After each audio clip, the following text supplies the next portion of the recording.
Good morning.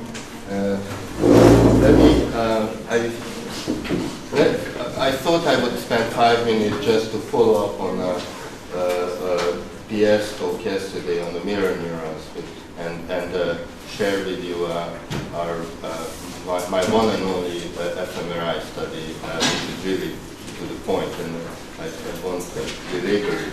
But there are really two, and you can think of these like two different ways to think about understanding intentional actions. One is this direct matching hypothesis of the mirror neuron people, and the other is this inferential hypothesis that I presented in my previous talk. So, just to illustrate the logic of this framework, imagine the following example. You look out the window, and in front of the gate, you see somebody who is in front of the bells and the name tags of who lives in the house, okay? And he's leaning with his head towards the bell button. Now, in case you notice that his two hands are full of nylon sacks which have breakable china in them, okay? Then what you will, basically, on the basis of this model, you will look at this ongoing action, leaning towards the bell button, and you will say that, okay, given these physical constraints, this guy doesn't want to break the china in the sacks. This behavior, leaning towards the button, is an efficient way to push the button, so he wants to ring the bell. However, if he's now, you change your example, you see the same person doing that with nothing in the head and leaning there, but you will probably, you will change your goal attribution based on the efficiency principle. You say that this guy probably wants to read the name tag, which bell to ring, rather than actually wanting to use his head to ring the bell. So, okay, now, so this is how context is used on the basis of the efficiency principle to infer or rationalize, justify behaviors in relation to goals and in relation to the context. Now, the alternative system, which the direct matching hypothesis you have seen yesterday, provides, one of the predictions it provides that attributing goals to certain actions must involve and rely on the activation of brain areas with mirror properties. So this is, you are directly matching the behavior onto an action in your repertoire. So with Marcel Brass at the Max Planck Institute in Leipzig, we have run a study that basically you can kind of see whether this kind of inferential understanding of goal-directed action is, you put against, like pit against each other these two theories. See which areas would be activated in the brain while you are interpreting a novel action in a plausible or implausible context. And most of the the only studies really that look at context is like the Jacoboni study that you have presented, and that suggested that if you have a plausible context for an action, you will have more mirror neuron activation in that.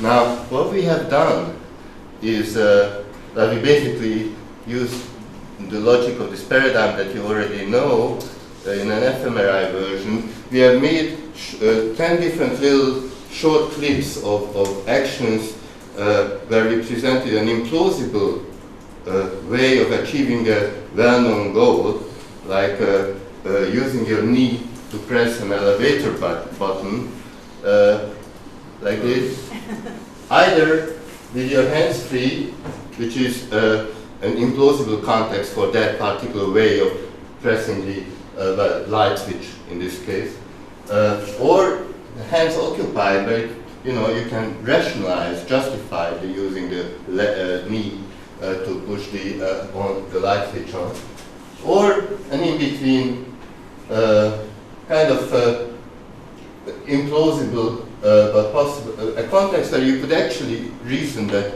the person could just hold on to with one hand to this folder and use the other one to press the button. But just concentrate on these two for the so this is just an actual example of what people saw in the fMRI, and they saw little pairs of clips like this.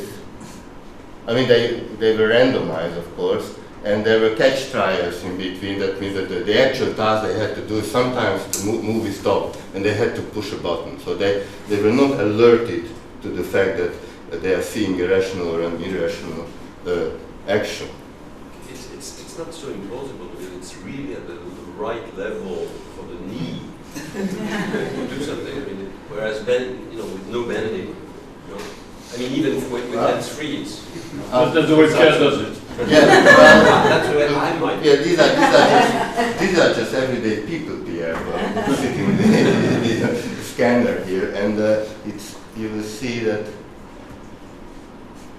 Okay, so basically, after subtracting it's the same action, so you use your knee, and you subtract the hands-free from the hands occupied.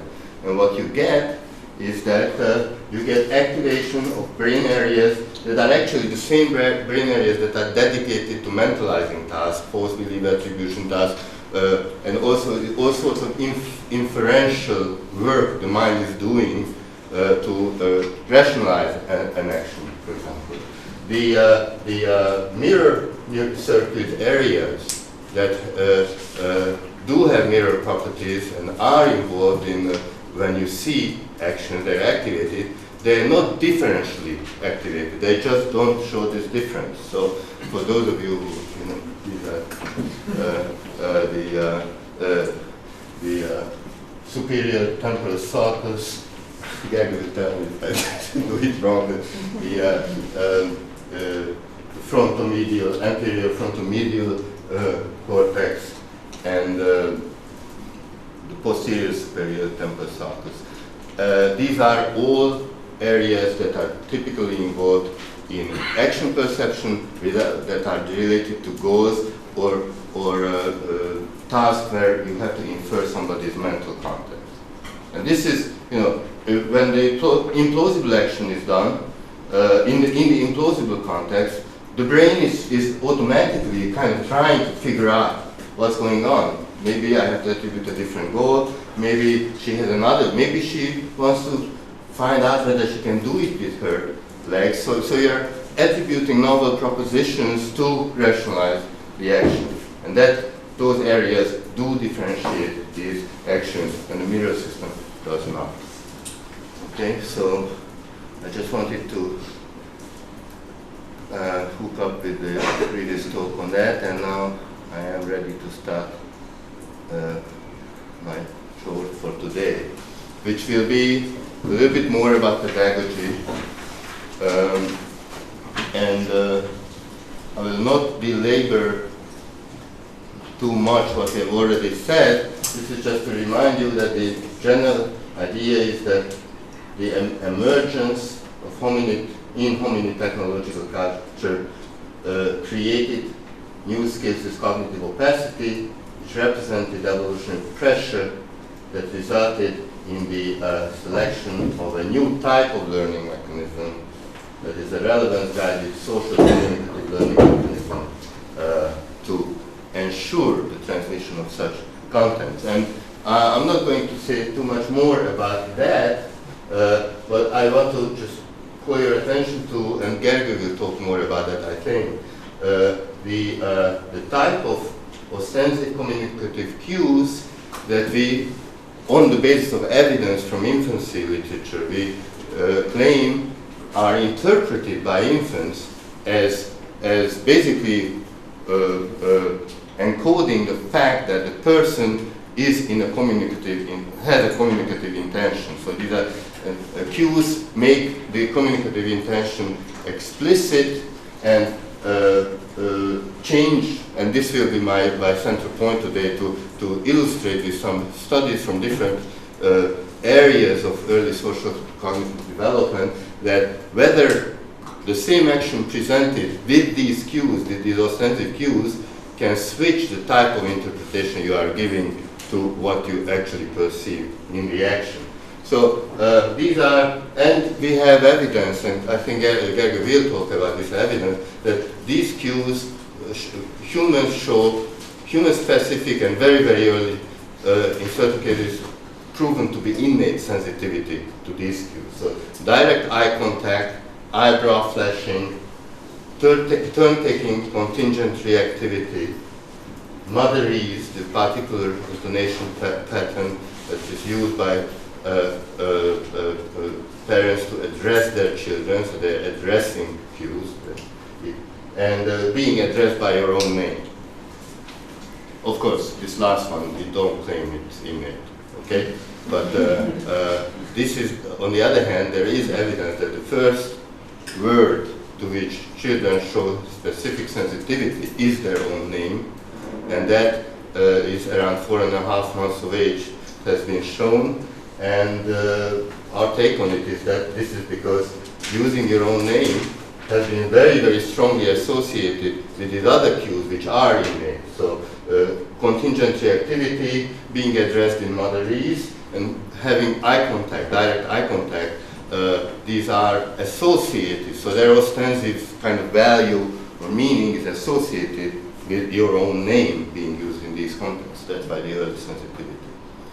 So the ostensive cues signal to the child that you have a communicative intention that is addressed to the learner or to the infant, and the communicative intention doesn't, as you well know, it doesn't have more content to it, but what it implies is that you have a referential intention that you want to communicate, which, so your intention is to communicate new and relevant information for the infant, and in order for the infant to fast learn. This is our take on this, and that these, the way you will present your referential intention has this kind of recipient design manifestative form, so it takes into consideration what the learner knows and what kind of inferential and interpretive capacities the learner has, and on that background it will kind of present in the most optimal manner the novel and relevant information that will be novel and relevant in relation to that interpretive context.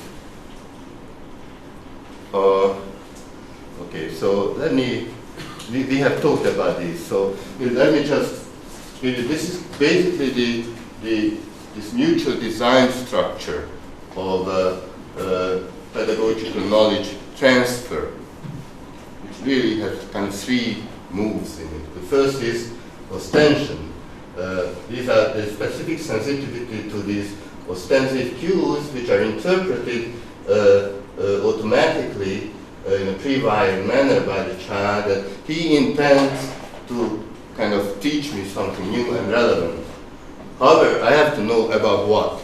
So that makes you sensitive to referential cues that will help you identify the referent. And here, the kind of evidence that shows that such kind of pre-wiring exists is, on the one hand, is work by Faroni and others from Gergely and Mark Johnson's lab, where it is shown that newborn babies, if they see a gaze shift which follows direct eye contact, they would follow the gaze shift.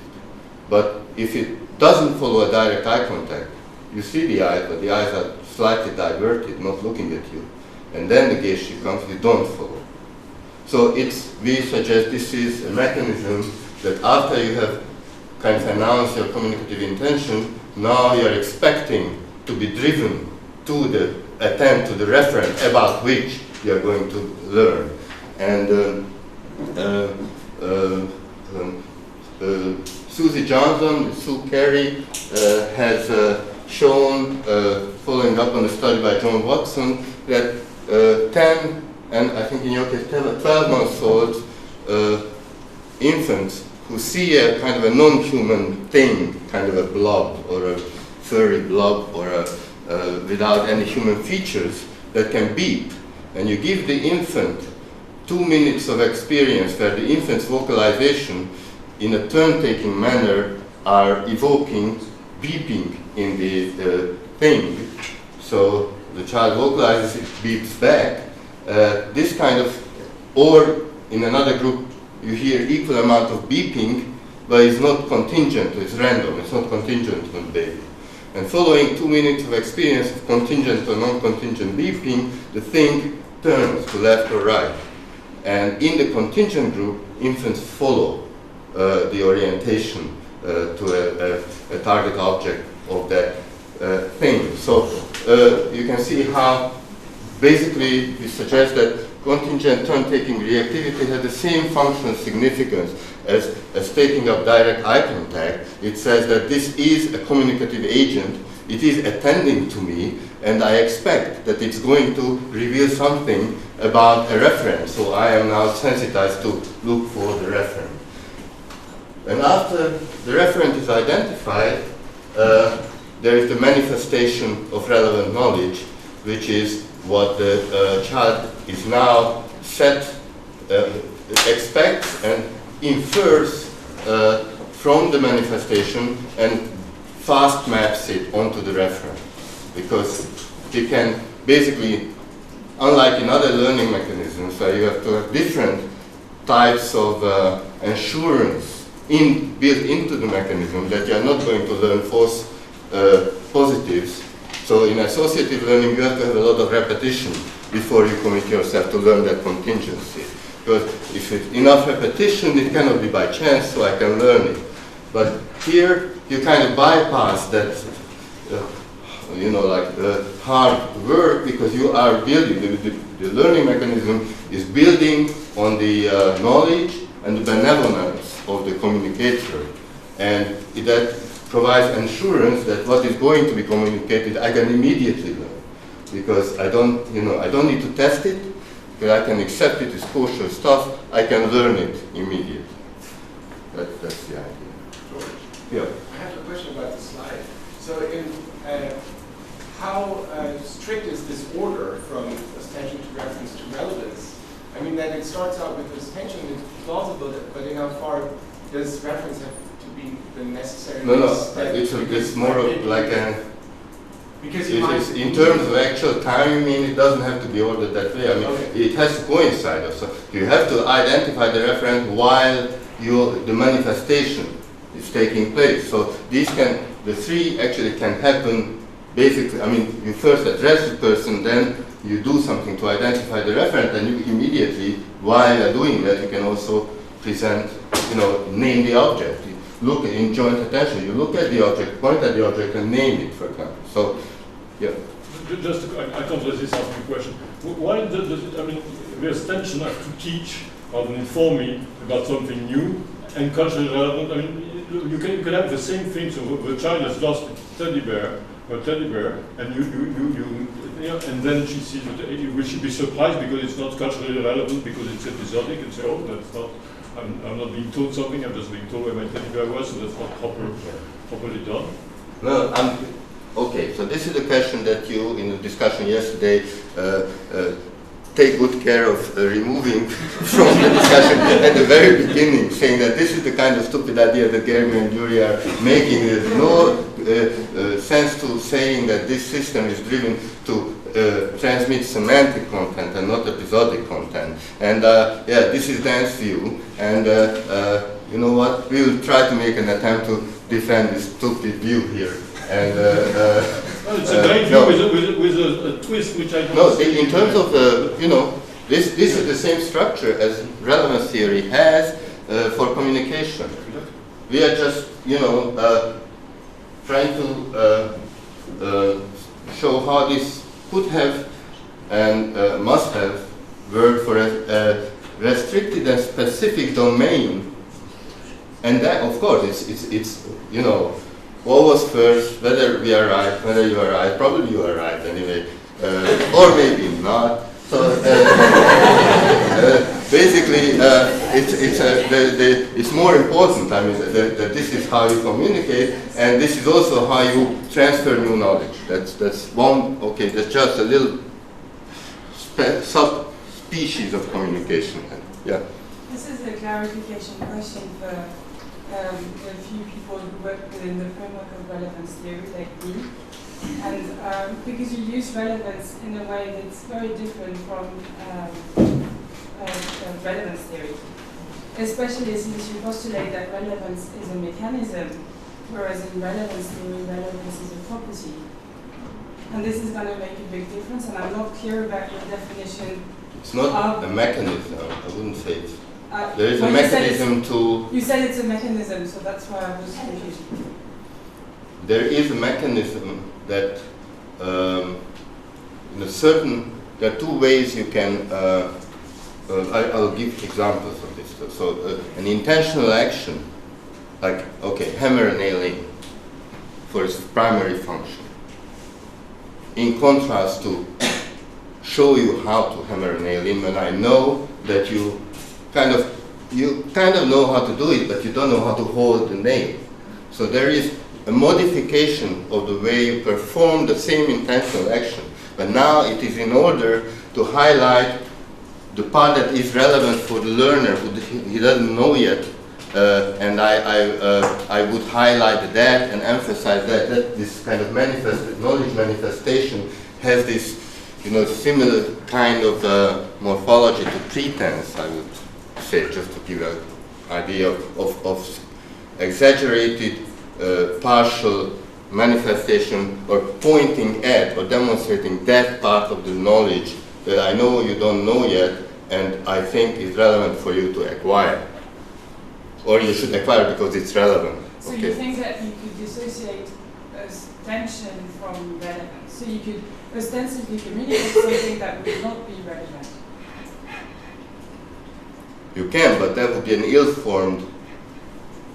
Okay, so this is like when I try to teach you where you live, okay? Or how to use the key, and you know quite well, so I must be crazy. That, you can do it, but that would be ill-formed, and I would detect it because there's nothing new and relevant to me in what you are pointing at as relevant.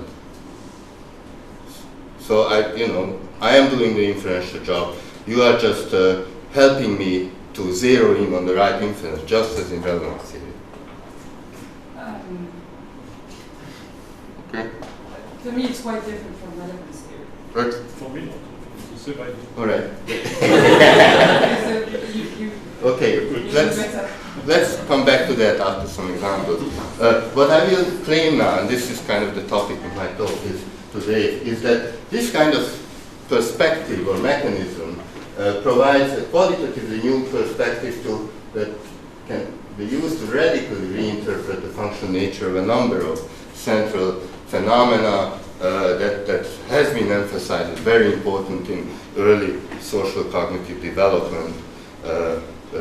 And I will give kind of two domains and illustrate a few ways you can reinterpret phenomena. And the first one I have already basically done, which is imitative learning and cultural transmission, knowledge transmission. And I talked about that before, and what I have only mentioned, and I didn't have time, is that the imitative, selective, relevance-driven imitation, if you will, of the head action in a hands-free, hands-occupied paradigm.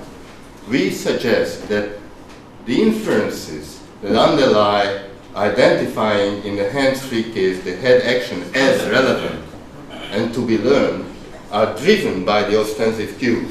So the ostensive cues make you, look at what you are demonstrated as a demonstration of relevance. So you are starting to try to interpret it. What is new and relevant in this for me to learn? And so the prediction that comes from this is that this is driven by the ostensive cues. So to test this, if you remove the ostensive cues, the selective imitation will disappear. And this is what we tested, and doing exactly the same hands-free, hands-occupied study in a situation where there was no communication involved, otherwise everything was the same. So what you have here is there's a baby is playing with the mother in the corner when Kata is coming in, and Kata has not been introduced to this child before. It's a new novel person, and Kata is not communicating at all with the child. Just comes in, sits down here, and what you should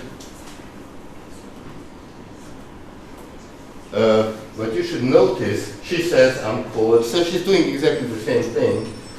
However, we have a buzzer. You don't get the sound. We have a buzzer that buzzes, gives a sound cue, and the child orients to the display. And when that happens, we are videotaping from the other room. There's a little light here which signals to her that the child is watching now, you can do it. So she goes through, she does the same thing, and we make sure, and if the child turns away, the light goes off and she stops. And we get the buzzer on again, and we get the child's attention again. So in this way, we show this three demonstration in the same way. And what we find is this, is that this is the ostensive communicative contact. That's the original result. You can see that in the hands-free case, there's about 70% of imitation of the head action. Okay? If you compare that to the hands-occupied case, that is only 25%, it's significantly different. When you do the same thing but with no communication, the 70% of imitation drops down to 30%, which is really not different from a baseline. So it's arguably there is no imitation of the head action at all. And there is no difference between the two conditions. So the only thing that drove children to learn immediately and imitate the head action was triggered. The inferential processes that led to it were triggered by the presence of ostensive communicative cues. When you remove them, the effect is removed. Okay, now a few things about whether it is imitative. Okay, I was talking about this as selective, relevant-driven imitative learning, because everybody calls this imitative learning, but we actually claim this is really not imitation in a technical or interesting sense of the term. It's not copying the actual behavior, and there is some evidence for that. One interesting and important thing that each and every infant who has imitated the head action, first, and even if it was a week later, first they started to bang the thing with their hand, and they managed to light it up. And in the ostensive hands-free condition, they still went on after 50 seconds, 40 seconds, 20 seconds to imitate the head action. Even though they already actually experienced, they have an emulative response that is easier and more straightforward and works as well.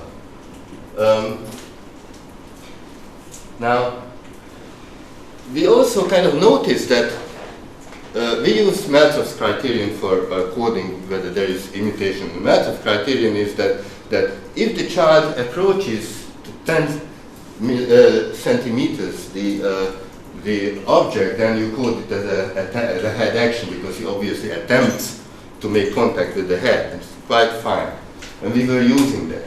But then we looked at the head actions, and we noticed that it's not that these children would actually, imitate the forehead touch in any, certainly not like direct matching mirror neuron activation type of manner. And so we coded these head actions. And sorry. Now here, this is just I cut together a number of head actions that we see. So just look at the variability. This child is listening to the. Okay. This child is watching or nosing.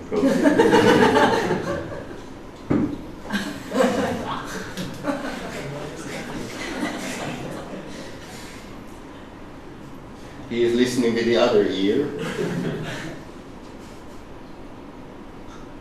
He's chewing. Or she, I'm sorry. Probably kissing, yeah. Cheeking.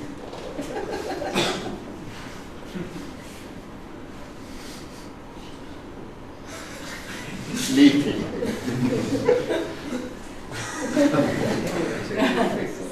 Does it make any noise, this box?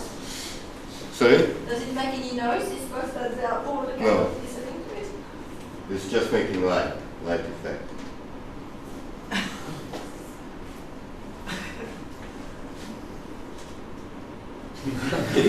So, I mean, Sorry, take are these seriously. from the observing condition? Or from Sorry? Are these from the observing condition or from the... These are, I mean, nearly all of the head actions come from the, you mean the ostensive or non-ostensive? No, you have the hands-free. Hands-free or hands-occupied. These are like, these are all coming from a hands-free condition. And you are, I mean, you hardly have head actions in the other condition. You have a little bit, but few. But they're, from this point of view, they're not different. No. Okay, now so we coded which part of the head the children are using. You can see the forehead imitation. It's like there were only 2 children who actually, these are the number of children who perform a forehead touch. And there are only 2 of them. And this is the number of eye, cheek, nose, mouth, ear, and chin contact that we found. So, what does that mean? We think that what it means is that what we are talking about is not relevance guided imitation, but it's relevance guided emulation.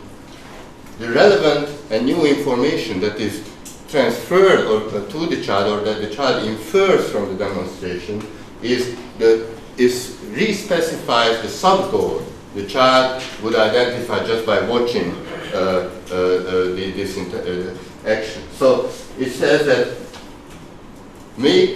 what's new here is that make contact with that effector, with your head. That's the new information, and this is what they extract and learn, and from then on, they emulate. So they achieve that sub-goal, which leads to the final goal, the lighting of the box. They do that by emulating that sub-goal. So the relevant information is not an action. It's a more specified, more specific sub-goal than the child would come up just by watching somebody lighting this with touching it. They would say, all right, you have to touch this in order to make the light come on. And then they would not imitate the head action, they would just... But would there be variation within one child, like when one child nose, the other child forehead? That we've seen some variation. Yeah. Yes, there is. There is absolutely. I mean, is there statistics to this? They're playful about it. Yeah. So there is variation. But how do you explain the why with your head? I mean, because if it's just intending to light, then you'd think the child would then use it with his hands. I mean, the child is actually doing that too. It's a mixed conclusion. No. The idea is, is that if the child just interprets from his knowledge of physical contact, causation, and efficiency, what he sees is that, you have to, what's necessary to make this light come on, you have to contact physically.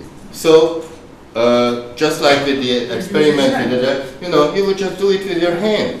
That's right. But what he's telling me is that that's the relevant and new information that you couldn't have come up on your own, but now I am demonstrating to you as relevant, is that don't do it that way, but do it with your head, that you wouldn't have thought to do otherwise. But that's what you've shown, is that already is some kind of abstraction from all the possible ways you can do it with your head, isn't it? So with your head, so it's very odd, it's a very complicated conclusion, because it's a conclusion saying, I'm just going to ignore what part of the head, but I'm going to pay attention to the fact that it's the head and not other parts of the body. Every demonstration has kind of insignificant variations. For example, the child is not learning which particular part of the lamp you have to touch with the head. That's irrelevant. You partial, you kind of abstract out.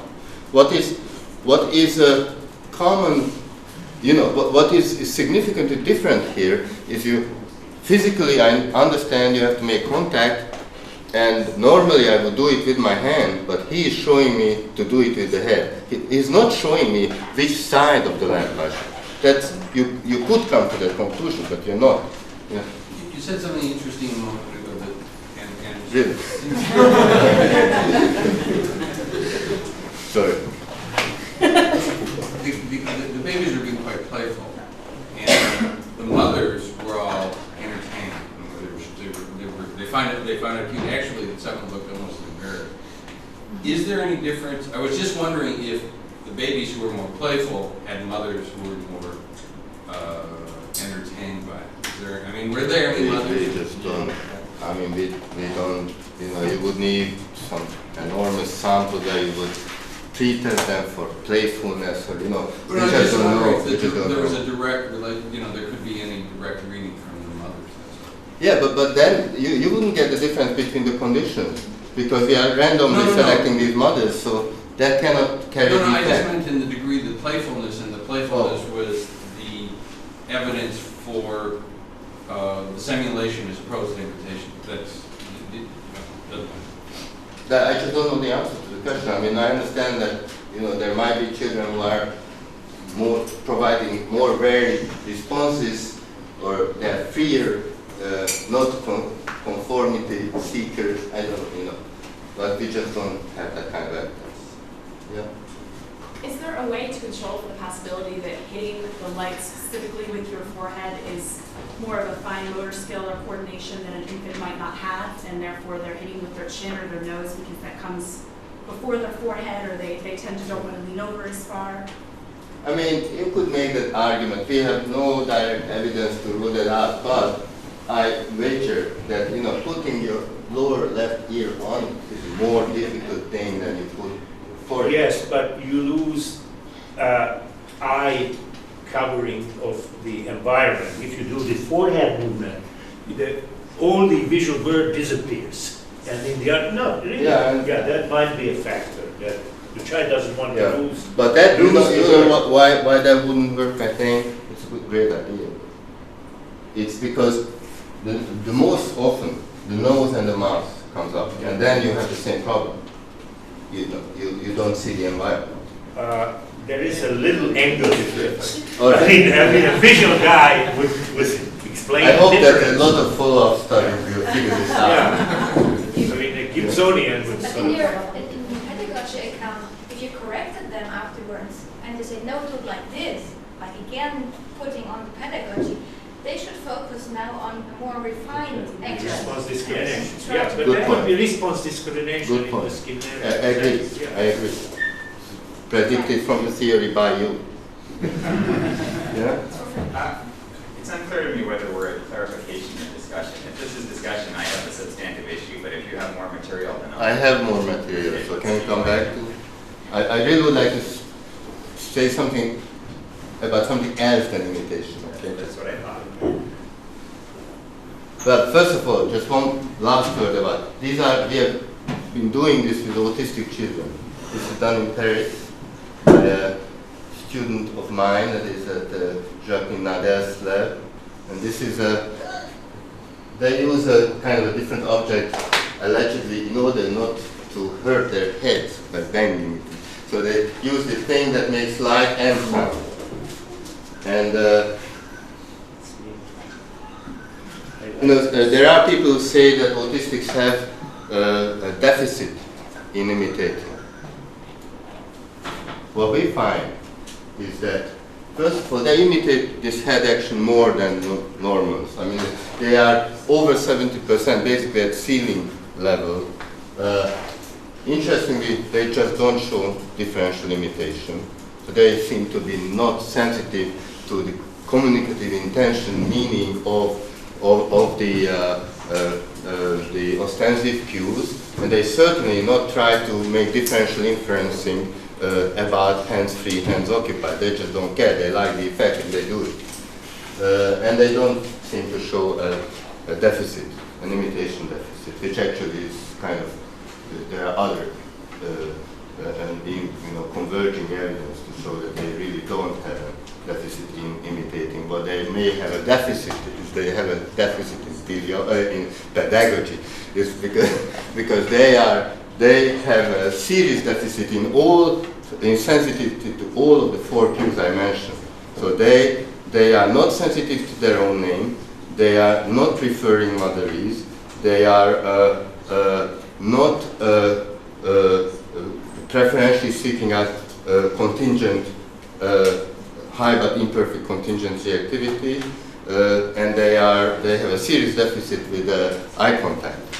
So it's I don't want to go into that, but there is a possible new way to think about autism, which is like a deficit in social cultural communication. It's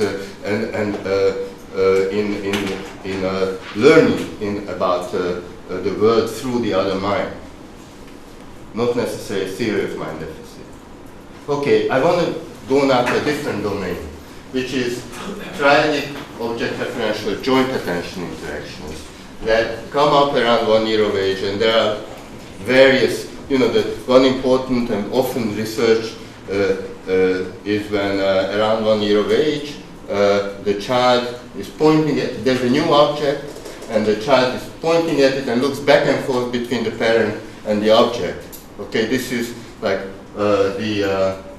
what has been named proto-declarative pointing, to differentiate it first by Liz Bates in the 70s, to differentiate it from so-called proto-imperative pointing, which is when you use pointing as a kind of a instrumentally. So you cannot get that umbrella, I want you to give it to me. And when you give it to me, I don't point anymore. With this proto-declarative pointing, there's some other function. Because what you do is you don't want to get the object, but you want the other to attend to the object, and here comes the interpretation issue I want to come to. The proto-declarative pointing, the standard interpretation is that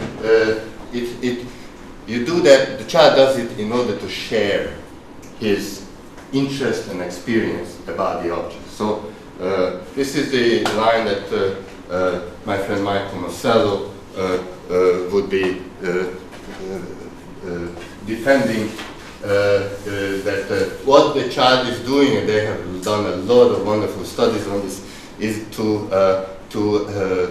he wants the adult to share reference and elicit kind of commentary, emotional commentary in the adult, but the idea is that he's doing that in order to have the same attitude towards the object, to share the same attitude and enjoy that, I suppose,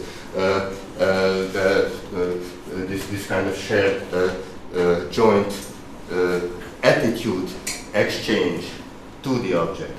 Now, okay, so this is like the standard intersubjectivist interpretation. The primary function is intersubjective sharing of one's mental state with another about a referent. Okay? And the primary and human-specific motive, according to Mike Tomasello, is that human infants, and only them, not apes, for example, are driven by a basic motivation to share psychological states of others and to have a psychological level of identification of mental states, apart from other things, about objects. Okay? Now, our perspective it gives a kind of a different spin on this. And we would say that it's a misnomer. The right name would be proto-interrogative pointing. And the idea here is that the primary function is not sharing or being on the same wavelength about that object, but it's an epistemic information transfer. It's a request for information. Teach me about this object. Tell me something that I don't know that is relevant for me to know. Tell me its name. Tell me whether it's poisonous, dangerous, or whether I should explore it more. Things that are important about, and not only about that object, but about that object kind. That's another. That would be our. But it is certainly it's an epistemic information request, and the primary motive is that infants have an epistemic drive to seek out and fast learn relevant information or knowledge from others through ostensive communication. That would be our. I'm not going to give evidence on this, but I am going to give evidence on another version of the joint attention, which is social referencing. From about 10, 12 months of age, infants who see an ambiguous object that they don't know whether to approach or avoid, so they don't know anything about it, they would seek, they would actively seek eye contact with the adult and direct the adult eye contact to the object, and would consult the emotion expression that is referentially expressed towards the object, and then modulate their own behavior according to the adult's positive or negative emotion, approach or avoid it accordingly. So again, the standard interpretation is that you are doing that to share the other's mental state about that object, and maybe you are doing it through modal simulation by emotion matching, so by directly matching. So, okay, that's the referent, and he shows this emotion. I recreate in myself automatically the same emotion towards that referent, and then they are in a shared emotional state. And so the idea is something like that the actual modulation of the child's behavior goes in this way. So through observing the other's object-directed emotion display, fear or joy, interest, the infant, through direct mapping, automatically simulates what specific emotional attitude the other person holds towards the object, being afraid or liking it.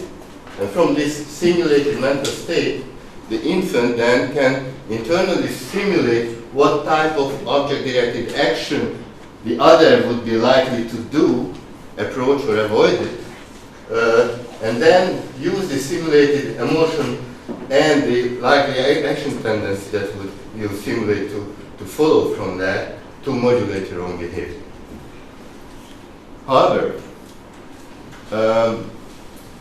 what I would like to point out, one interesting aspect of this type of interpretation, which is very widely accepted, is that this implies that you interpret the other's object-directed emotion expression as this person's specific mental attitude towards that object. Alison likes broccoli, and if Alison likes it, maybe she's my mother, then I like broccoli too.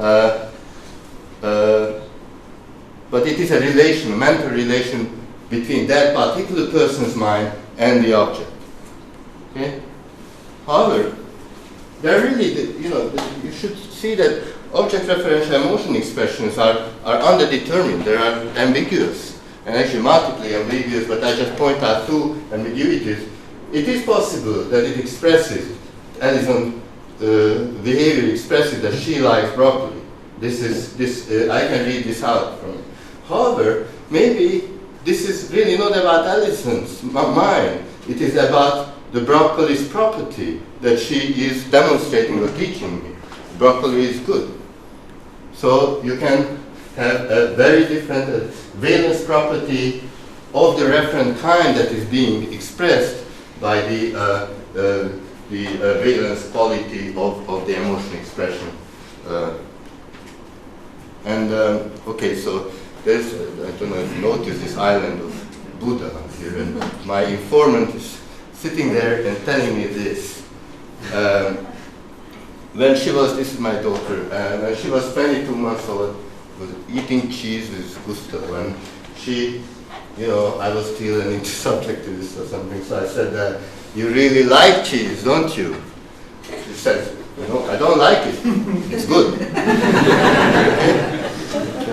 However, she can do the other thing too, she's very clever, and she said there's no stage implications. But in the same situation, somewhat later, she said, Papa, I really like cheese. Is it good? Okay, so the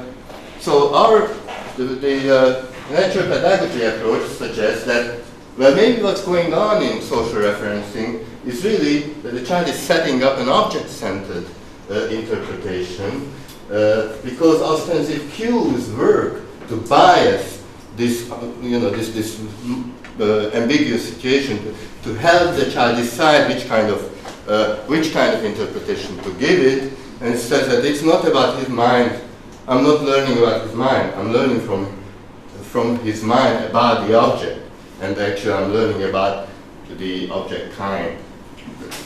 So that broccoli is good. That was our hypothesis, and here I cannot resist to put this up again for Dan to be upset about it. So here are the two kind of implications. These are pretty speculative, but we are this drives our research program to try to get evidence on these issues. If we suggest that ostensive communicative manifestations are interpreted as kind of manifesting relevant knowledge that is generalizable. So it's not only about that particular object. It's that this is dangerous, but that kind of object is dangerous. So I can, in new situations, with new exemplars of that category, I can apply that knowledge that has been transferred to me. And the other is that we suggest that the child is learning with this kind of assumption of epistemic omnipotence of the communicator. So whoever communicates, first of all, has a benevolence, going to give me valid information about the object kinds in the world, and that information will be available to other members of the community. I don't have to learn that. So we know that works in language learning. When I learn a new word for a new object from Susan, I don't have to learn the fact that the same word is understood by Dan as well. Okay, because when I learn the word, I kind of implicitly assume that every speaker of the language community knows that word. I don't have to learn that. So that we just generalize this assumption to other non-linguistic domains here. So here are some predictions then about social referencing. First, ostensive communicative cueing context will trigger in infants an object-centered, in that sense, non-mentalistic interpretation. It is about the object, and I don't remember necessarily that he likes it or she likes it, but that it's good. So there is no source knowledge retained, but there is information retained about the object kind. Then, however, when I see the same object referential emotional attitude and I just observe it, it's not communicated to me, I just see that looking at the object with a relish, then I attribute a person-specific mental attitude to the other. So I learn about the other's mind, a specific property about the other's mind in relation to that object. When ostensive cues are present, that triggers binding, that triggers fast acquisition of the valence quality to the object kind. And the ostensive cues trigger this universality assumption, so the child will assume that the same new information that I just learned about this object is available to other people. So how do we test these assumptions?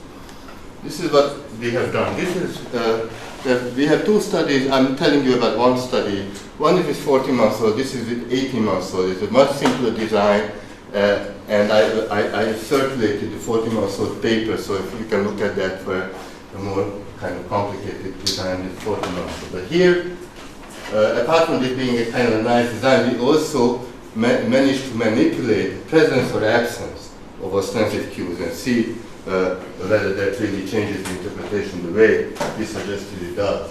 So this is an object requesting task. The child has two novel objects that had no previous experience with in front of it. This is not the child, this is actually the demonstrator. But so first we take a baseline. So we take a group of 18-month-olds, we put these two objects in front of the child, and then a requester comes in, addresses the child ostensibly, doesn't look at the object, and says, give me one of them. And we just measure which one the child would give or touch first. Sometimes they don't give, but touch it first. Okay, so we get kind of a baseline preference of, because we cannot go on the assumption that it will be 50-50, you know, maybe children like this color or this shape a little bit more, but we don't care about that, we just want to know what they would do spontaneously. And this is what they do, they actually, this first touch or first given, you can see that both measures actually show a slight numerical preference for the red object, however that's not a significant difference between. But this is what you get. And now we have a different group of children, and this is now an ostensive communicative demonstration group. There are the same two objects there. Person comes in, engages the child, and then looks at, and we work against the kind of this numerical preference. So the children were more likely to give, a little bit more likely to give the red one. So the person looks negatively at the red one, and then looks over to the yellow one and looks positively at the yellow one, and does it twice. Then she goes out of the room. And for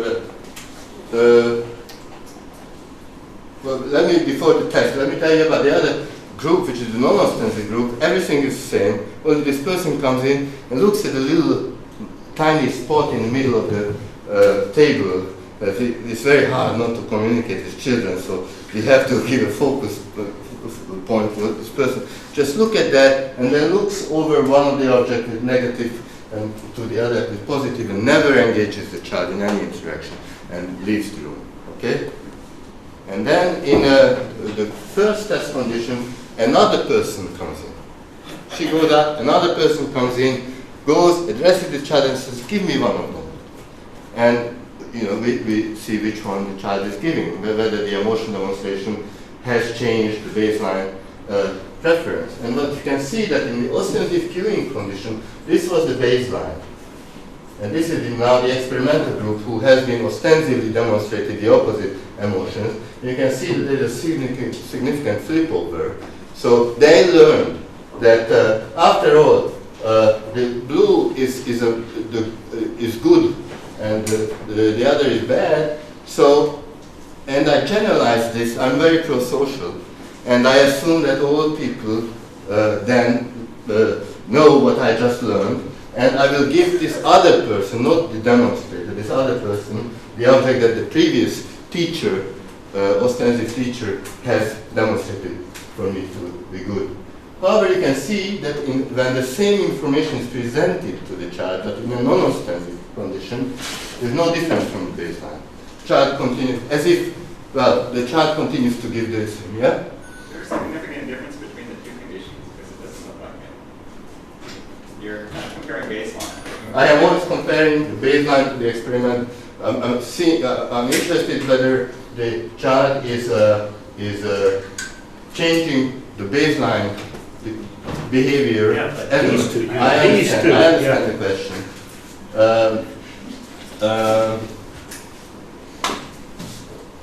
They are actually, I mean, I can tell you, but we make a kind of a combined metric of first touch or first given to have a kind of an ordinal preference scale, and these are different. These come out to be different. So it's just I didn't have that slide. It's the most sophisticated analysis we have done, but I tell you that they do differ. So it's not a consequence of it being second. There are four conditions we are running: the baseline, an ostensive other person, ostensive same person that I haven't told you about yet, and non-ostensive other person. And these four differ significantly from each other, and the pairwise comparisons we are interested in are also different. So, but what you could say that in a non-ostensive cueing, that's a really bizarre thing. You are not sitting in front of the child, you're not communicating. I mean, maybe the child is just not processing what you have shown. So that's why there is no change. Okay, it's not just not learning at all. So we did, just 1 second, we did a test for that. Still, I got a question about this first slide. I guess there's an interaction of two factors to give an interpretation to that. I mean, color plus experimental. influence. That's what. You mean that because these are not 50-50? Yeah. That's the child's different, slightly differential, non-significant differential preference level. And we can manipulate that in the ostensive condition, but we cannot manipulate that in the non-ostensive condition. That's the point. The child might actually, that's why this, this may not be the most kind of rhetorically correct way to present this data. If I make this ordinal preference scale, it's more convincing than I should have done. Anyway, so this is what happens when no ostensive condition. Now we wanna know whether we have an artifact here that in the non-ostensive condition they just didn't learn because they were not engaged. They didn't process the stimulus. So when we do that in another non-ostensive condition, the person after presenting the emotions goes to the corner, but then turns back from the door herself and says, "Give me one of them." And in that case, the effect reappears. So this is the non-ostensive condition when the same person comes. So the child did process that she and only this particular person likes that object. So I'm going to give her that object. And that changes my baseline giving behavior. However, this is information about that mind's particular relation to that object, which I now satisfy, but I'm not generalizing that to another person, because in the other person condition you go back to baseline. So so that's the point. So basically the point is that ostensive cueing kind of works as an interpretation switching mechanism here. When they are on, then you go into an object-centered interpretation mode of what is presented to you. But when they are off, you go into a mind center, the others will learn about from behavior about that person's mind in relation to objects. And these results suggest that it is maybe we are right when saying that ostensive cues trigger this assumption of universality that drives the generalization, and only in the ostensive case to other people, because they assume that what I've learned is also known by other people. So if I want to be pro-social in general, I use that knowledge to please other people as well, not only the demonstrator. Okay, so ostensive cues result in generalization of learned knowledge of object valence to others, while non-ostensive cues show no generalization of observed preferential attitude, person-specific attitude about others. I think it works for like and dislike, but does it work for something like what is painful or not? If I see someone putting his hand on a very hot pot and he has a strong reaction and he's in pain, I don't need any ostensive cue that he's communicating to me, oh, be careful, this is hot and that's going to hurt you. I don't need any kind of communicative context to learn that. So I think it can work for this kind of information, what is good and what is bad. I don't think it works for something what is painful or what is not painful. That could well be. But, to see somebody being hurt, I mean, see pain, you might be pre-wired to learn that the object is a dangerous object. I mean, it's a very special type of thing, pain is, and the question is that when you have emotion expression, they're really ambiguous. And I didn't speak about another aspect, that emotions are really communicative in kind of their evolution nature is communicative. So it would be very different if you show an emotion towards another person. And our prediction, and we are following this up, is that when I see you showing an emotion towards a person, then you are reading off a person-specific information, because this is very important to monitor for rank hierarchy, for primates are monitoring each other's grooming behavior, and this is learned as a person-specific. So there is a domain difference here when you express an emotion towards a person, a conspecific, or towards an object. I mean, in fact, it is rare that you would alone express an emotion in relation to an object. Sometimes you do, but there is a difference. I mean, you're alone and you look at it, your eyes can, I mean, maybe some of you do it, but you are more likely to express emotions about physical objects in an ostensive context as communicating to somebody else. And if I wanted to, just imagine the difference and we are trying to test this.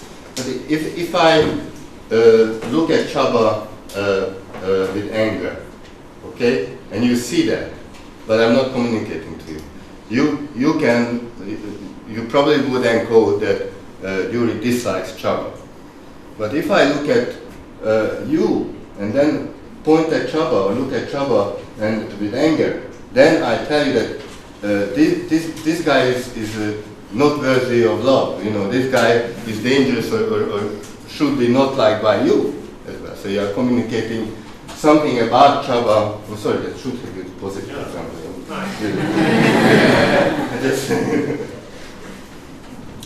I apologize. Yeah?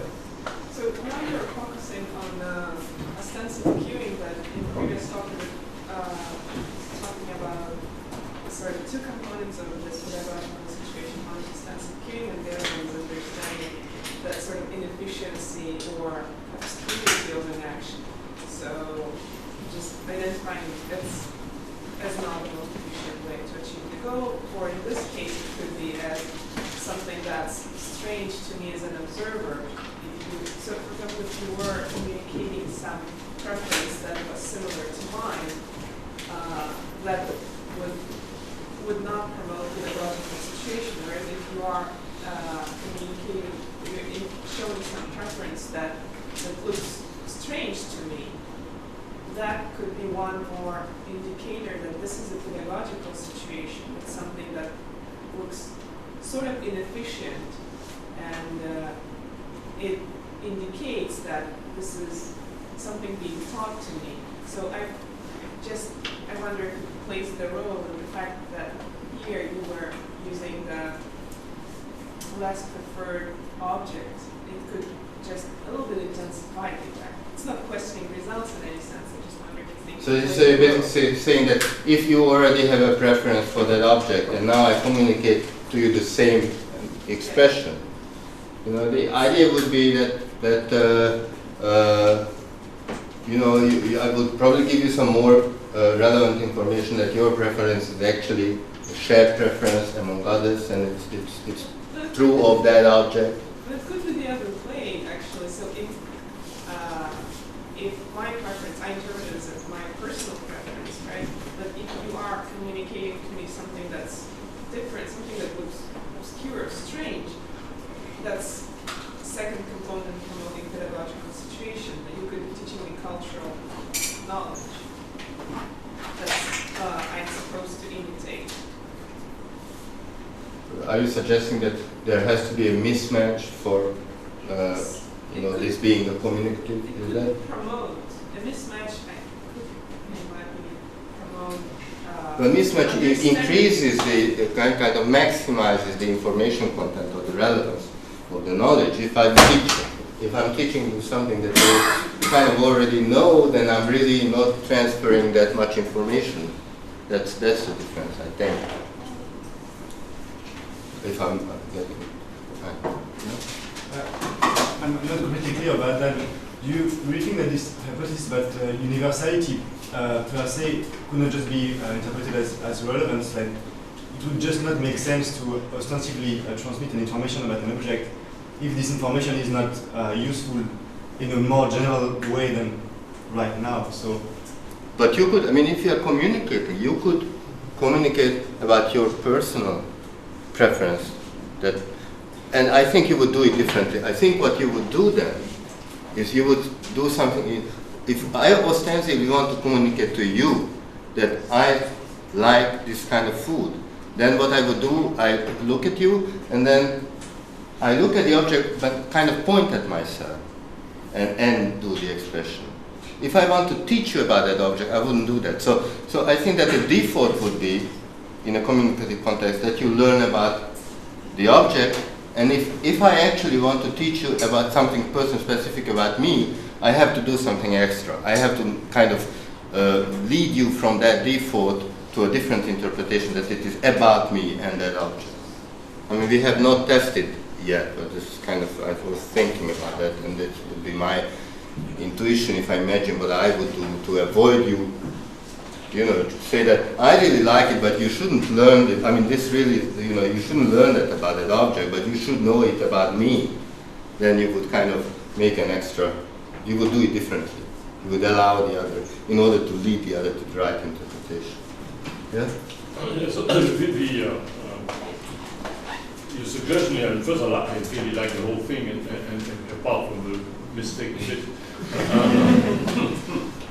And the mistaken bit is that you need to add to the basic relevance guided mechanism of communication a strong bias, interpretive bias, to take information as being, it's not that the producer of an ostensive stimulus wants to inform me of something relevant to me, is that the producer of an ostensive wants to teach me something about cultural. So that would become kind of almost the default in ostensive communication, at least a much preferred way of interpreting things. And the evidence for that are things like that, like what you presented before. Now, you would get, if you just take standard relevance theory, standard pragmatics, you'd get exactly the same results. So you don't need the extra machine. How would you get it? You'd get it because if the child observes a person showing liking for one object and dislike, disgust for another, and that's not part of communication, then the information may or may not be relevant to the child, but it's not that the child, it's not intended to be, there's no presumption of relevance. So the child may know the information, and indeed it's information about the person producing this behavior. I mean, you do mind reading, and so you've learned something about what the child, what the person you observe likes or dislikes, and that's it. When it's accompanied with ostensive cues, when it's being communicated, then there's a presumption of relevance to a child. That information is relevant to a child. And now, in a kind of context where you are here, where the child is not particularly concerned about what this person, experimenter whom she hasn't seen before maybe, or is not so conditions I prefers or doesn't prefer, and so on. So the relevance, I mean, if you expect the thing to be relevant enough to you, it tells you something indeed about the balance of the two objects. That's how you get it.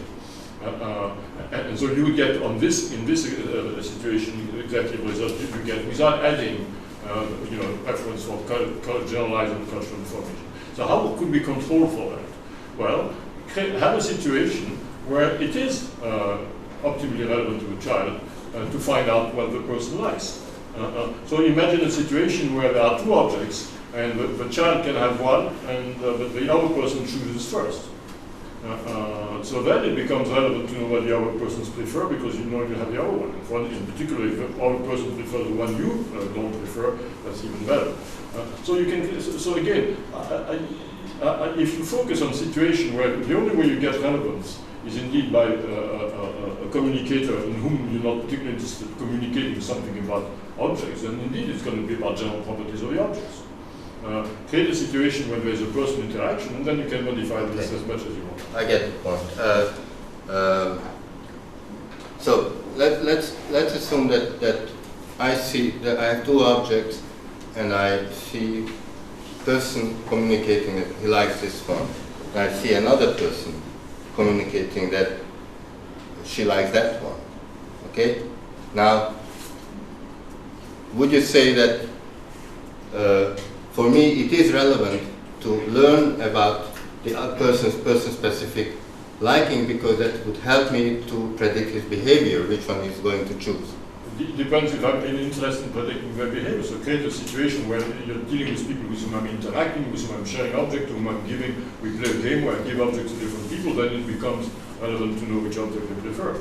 If you have somebody come in the room, displays communicatively some preference, walk out of the room, and I'm not interacting with that person anymore, that's, Okay, so let's take your false belief study, the 30-month old, Lucas William. Yeah. Okay, in that case, You're just watching. You're the baby. You're just watching. Yeah. You don't really have an interest which one he's going to choose. You still compute. Huh? Yeah. So it is. Yeah, you have an interest in the world in general, and we Okay. information. So we have shown in our, I'm just leading up to this, in the other study that had a little bit more complicated design, 40 months old. What we do is kind of a habituation study where the child sees 12 events with the same two objects, but two protagonists come in. They engage the child, and then one of them looks at object A with liking and B with dislike, and the other does the opposite. But the trick is that one of them appears 9 times, the other appears 3 times. So if you think in terms of like 3 little teaching acts, that I 3 times learn that B is good, and I 9 times learn that A is good. So if what I'm doing is learning about the object, that will change my kind of knowledge about the quality of the valence quality of these objects. And now in our mind, now if I'm going to predict what another person will do, I now learn that this is good, so I expect people to approach this. However, if I learn that that person likes this one, not this one, I will predict that he's going to approach that. And what we do in this study is that in the test, the same 2 persons, like the 4 test events, they appear, now they don't communicate to the child, but choose one of the objects and start to play with it. And we measure looking times. And what we find is that the child expects both of the persons to go for the object that they ended up learning that it's better, even though they had the information that one of them doesn't like that one. But they erased that source information, this is the idea, but now they learned about the object and they generalized it to every person, even to the person who actually showed the opposite attitude and always showed the opposite attitude. But do you have the non-sense of control to show that they actually, I mean, it's very complicated, they have to find 2 preferences. So your theory predicts that if they hadn't done that extensive cueing, they would have won. Yeah, we're working on that. We haven't done it yet. So that's why I'm actually presented the other study, apart from it's easier to present. It is there we did already manage to manipulate it too, but we are running the non-ostensive version of that task. I mean, I cannot claim. Gergely? Question of clarification. So do you want to suggest that all other things being equal, it's an ambiguous situation, you don't know what the communication is about, then interpreting the communication as a semantic information, general narrative, which is always more relevant than... No, it's not always more relevant. So in no condition that György has described it is more relevant. But you can precisely manipulate that. Right, but if you manipulate, of course, you can highlight some aspects of the thing by association, of course. But the question is, if there is no such previous information, and it is in this, so do you actually suggest that semantic information has just more relevance by nature than the information? If it can help me. More general. I would be careful about going to this generalization, but on the whole, yes, something like that will be correct, because then I can do something with it, which is not just in the relationship to the communicator, which is so again, if there's a presumption of relevance, to me, and then it tends to be more relevant to me to know about the valence of object than to know about the preference of somebody with whom I'm not particularly interacting. So yes, in this sense, yes. But there's no really disagreement here, because that practically implies that human communication are inherently biased towards if other things being equal. So you don't need to build it. What I mean is you don't need to build it in the theory, either developmentally, to assume that there is bias in children, because it follows just from a preference, from presumption of relevance in general terms. Nor do you need to build it from an evolutionary point of view and assume that there is first selection pressure for communicating about cultural knowledge, which then serves to communicate about everything else. Because if you just have a regular communication mechanism, it will it will provide what you want without the extra machinery. So it's, if I may make an analogy, I mean, those of you who are not too young may remember the beginning of PCs, personal computers. And in those days they were selling word processors, which were basically normal PCs, but in which there was only one set program and you couldn't download over programs in it. So basically it was a more complicated PC because you had kind of limited its capacity. So that's what basically your theory, evolutionary theory is. You need all the machinery of relevance-based communication, but then you narrow it down saying, no, it's just for communicating about this and that. So you're not taking the full possibilities. No, we never suggested. Well, that's what it is. Many. But so just to try to understand your point, I mean, you're saying that if everything else being equal, or if you are not given more specific information about relevance, you would go for a semantic type of information because it's a richer information that you can use in more situations, so it's more relevant in that sense. Those situations where what you would call the episodic, the information about the here now, the object now, is not particularly relevant to you, then, and if you presume relevance, then the relevance will come will be about the marginal thing. Also, it's not that I'm willing to buy that there may be a bias in children for preference for an evolved bias for information about shared cultural information. And what does that mean? It doesn't mean that you have a dedicated bias, but you just have, just as you have a bias for information about dangers. Which means what? Information about such things have higher, they turn out to be immediately more relevant. So it's not that automatic, it's not default interpretation, but if something has implication about danger, then it is more relevant. Maybe if it has implication about shared knowledge, cultural knowledge, then it is more relevant. That's quite good. I think that it would be very easy to change this into the child makes an episodic inference. And that would be if the bottoms of those things were opaque, and if the child knew that one of them held something, then they would assume you were communicating where it is. And that's an episodic assumption, right? Where it is at this particular moment. Because I doubt if they would assume that they always think it's under. We didn't want to imply that the child is unable to receive communication about episodic. No, but what I'm saying is that that situation is as absolute. You could strip it down. So the only thing that would flip it one way to another is that the child had a reason to think that you were cueing them about some episodic thing, and then that's what they would assume you were. So it's not that they're unable to, but that's extremely easy to. It's extremely natural for the child to think you're telling them something relevant to them, and their own particular desires are maybe more relevant than culturally specific information. It's easy to and natural to because it's built in that they are looking for this kind of information in this kind of situation.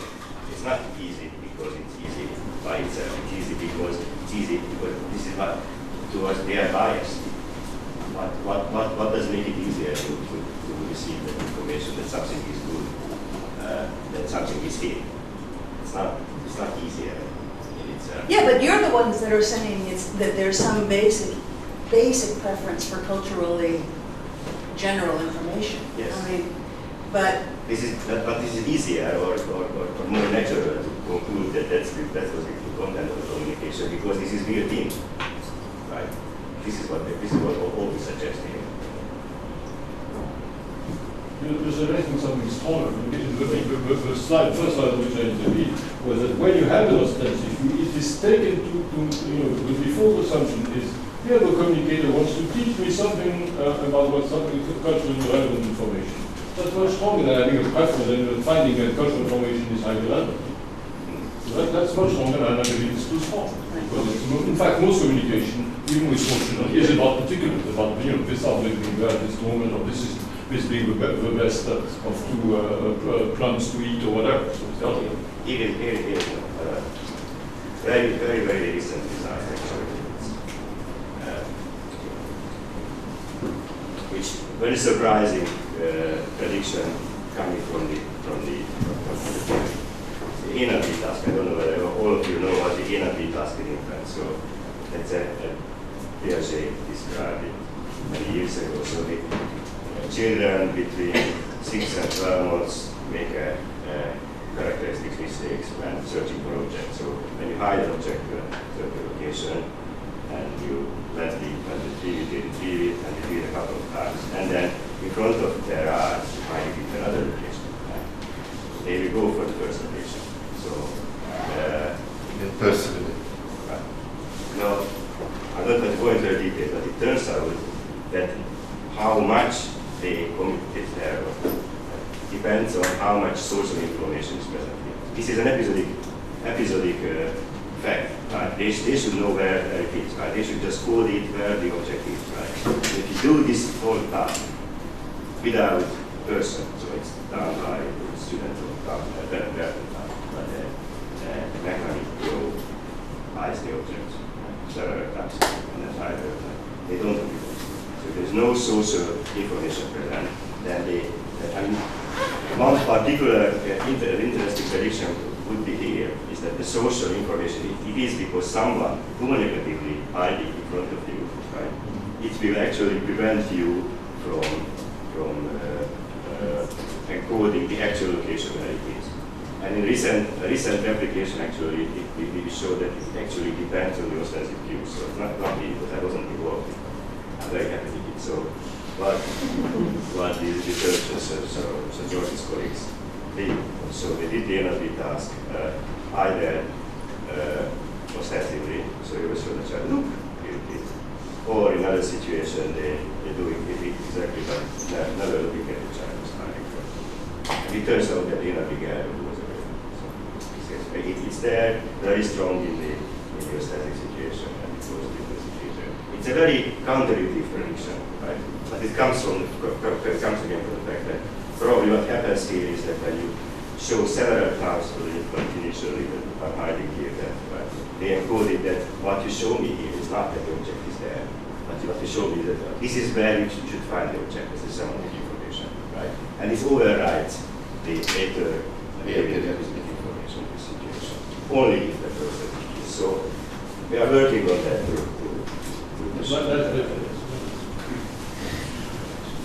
I just wanted to add a sort of age-related point. It doesn't touch upon the substantial issue, but in this learning about the balance of the objects versus learning about the emotions of the person, I think in slightly later stages, the combination of ostensive cues with sort of motherese verbal tags expressing disgust, like fújkakás in Hungarian, all this, like it's disgusting, but there are motherese expressions.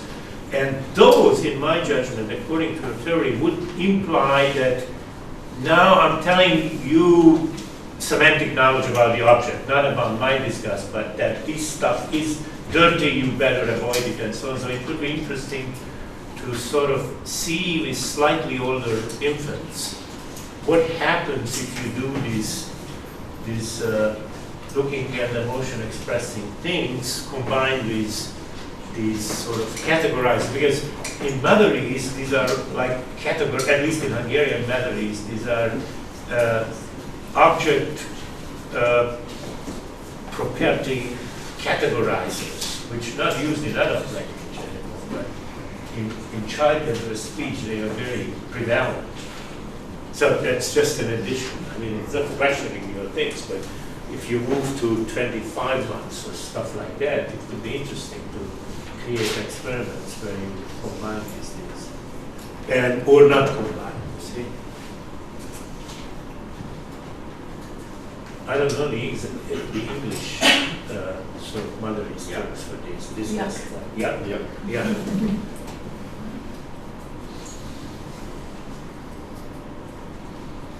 By the way, so in the object individuation task, the other versions when you would not use a noun, but like something like a lexical item. Yeah. Yeah, it doesn't work. Doesn't. Doesn't work. Yeah. Ooh. Are we in the open discussion now? Or Yeah. my interpretation. Okay. So two kind of, I mean, they're because there were points that came at different points in the discussion. Going back to the question of what the child is doing with their head and how much that is emulation. It seems to me that while your explanation is quite plausible, a competing explanation that you haven't ruled out is that there is a propensity for certain actions with certain parts of the body, and that propensity is strong enough that it will override the attempted imitation of the work. So we know that infants of this age mouth objects avidly, right? So anytime that you bring an object into proximity with the face, then a separate program is kicking in to mouth. And what, if I recall your distribution correctly, most of what's going on is either over mouthing or nosing, which is sort of, preparatory to mouthing. So one way of, I mean, it's always easy for members of the audience to say, well, the condition that you didn't do and should do next, right? They generate, end to infinity conditions. But one thing that you could do is to have the equivalent, so that if this thesis predicts that the problem with the forehead is that there's a very high intrinsic affordance for the mouth, right? Well, if with the hand, the high intrinsic affordance is an open hand slap, right? Then if you do a condition in which there's a small finger poke, which is not the natural affordance of part of the body, right?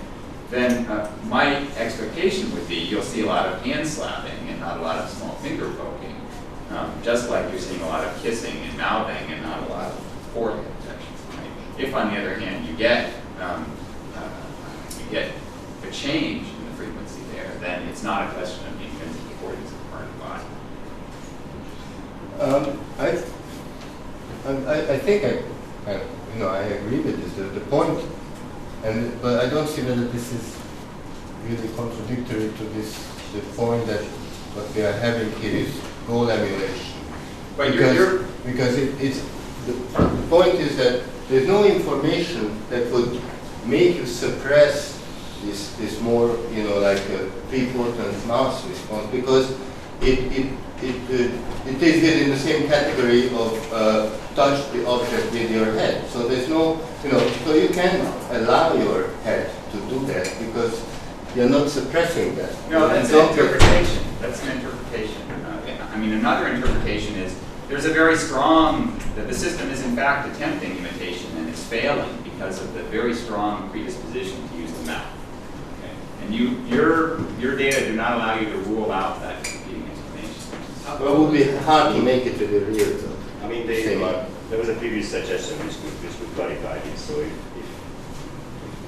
George is right, then if the child does it, the mouth, and then you correct and then they should actually modify the behavior. Yeah. And according to you, they wouldn't be able to do Well, that. Still be drawn. The frequency should remain high, although perhaps lower. Because in that case, the second teaching would have the same content as the first one. That suggestion is very good because that's what we think happens in imitation situations. So what the demonstrations try to qualify, not just what level you should analyze this behavior, what level is relevant for reproduction. Right. And if you make it clear that what this is relevant, then you should actually try to do it. I had a separate unrelated point. I don't want to monopolize the floor. Yeah. The second point was going back to this question of danger and pain. And what is, I think, implicit in that that's not been fully articulated is that you would expect this system to have an error management bias, right? So the question is it more costly for me to assume, is the error, I assume that this is episodic rather than, or individual specific rather than generalizable knowledge. And to be wrong in that direction, is that more costly than to be wrong assuming that the information is generalizable when in fact it's individual specific?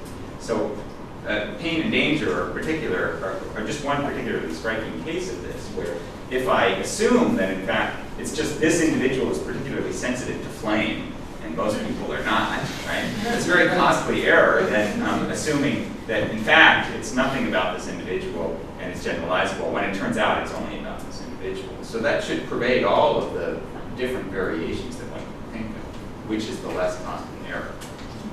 But that could be independent of whether it's communicated or not.